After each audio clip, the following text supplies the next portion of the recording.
The third spin-off of Courtney A. Kemp and 50 Cent's Power series. According to reports, the show centers on a resolute Tommy Egan who seeks to seize control of Chicago's drug trade. The Flynn family experiences a startling turn of events in Episode 5 titled Crown Vic. Vic and Claudia came up with a scheme to ambush their father Walter while Vic was having supper at his residence. But when Claudia learns that the Flynn family firm is not hers to take over after Walter's death, the plan takes an unexpected turn. Because of this, she deliberately keeps information from Vic and sends him to the family meal without informing him that the ambush is going to happen 30 minutes earlier than planned. Vic is fortunate enough to survive the carnage and see to it that Walter is put to death, but he doesn't know that Claudia had attempted to set him up until much later.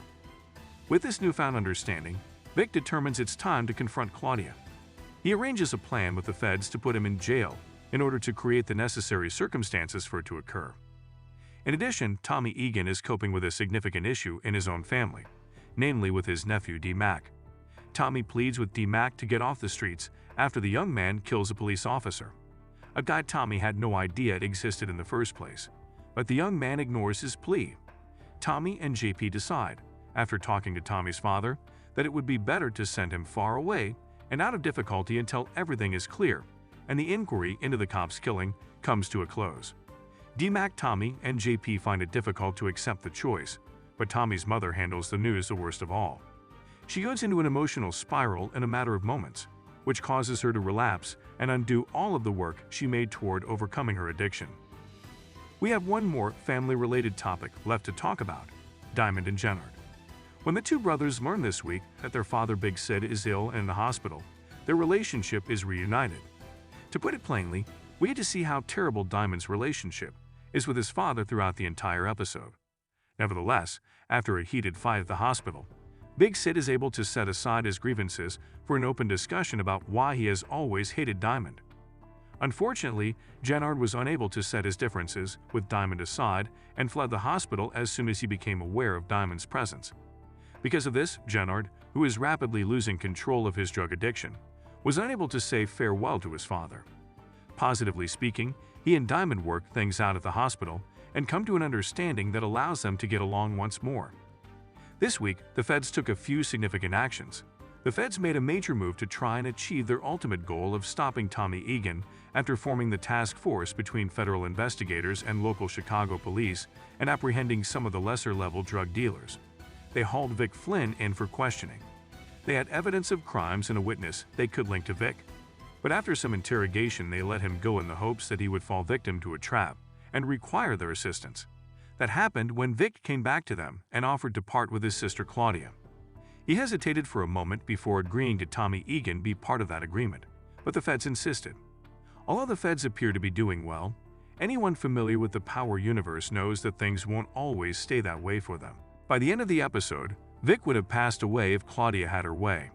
This implies that she would have had to take over the family business once her father passed away, something she has publicly and covertly desired to do since Power Book 4 Force's opening. She was unfortunate to learn that Vic survived the ambush and quickly put things together. He realized that Claudia had secretly changed the plans against him and that confronting her about it would not help him. He pretended to be happy, thanked her for keeping her end of the bargain and shielding him, and then he headed straight to the feds to lay out his revenge plan. Vic will largely prevail in this scenario and be able to move on from his past without having to do any jail time because he received immunity in return for agreeing to hand up Tommy and Claudia. Diamond experienced intense emotions throughout this week's episode as he and Jenard dealt with Big Sid's approaching death. It is evident that he and Diamond did not have the finest connection in the opening scene with his sick father in a hospital bed. After a brief fight, Diamond leaves before making a few hours later appearances. At this point, Big Sid acknowledges that his animosity against his eldest son, whom he referred to as the more powerful and independent one between him and Jenard, came from the knowledge that his kid wouldn't require his help and would always be all right on his own. Moreover, and perhaps most significantly of all, Diamond appeared to have resolved his disagreement with Jenard by welcoming him back to CBI. It remains to be seen, though, if that truly occurs because Jenard has undergone a lot of change since their breakup. Nevertheless, Diamond managed to make amends with his sibling and obtain his father's forgiveness. It's a win in my book, given the current situation. Tommy takes first place this week again, but not for accomplishing any of the aforementioned tasks. Instead, it's about having the ability to do something even when you don't really want to, even if it was for the best. We are discussing his choice to send DMAC far from home in order to ensure that he was equally removed from trouble. Tommy repeatedly ordered DMAC to stay inside and off the streets, but DMAC disregarded his advice, especially after he shot and killed a police officer. Because DMAC was unable to listen to his father and uncle, Tommy eventually transferred him to a distant location against the wishes of both his mother and JP.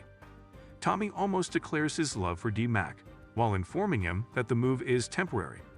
Even so, Tommy will feel the effects of not having his nephew around, particularly as his mother and JP adjust, the former more so than the latter it seems thus far. But what needed to be done was done, and maybe in the long run, everyone will thank Tommy for it.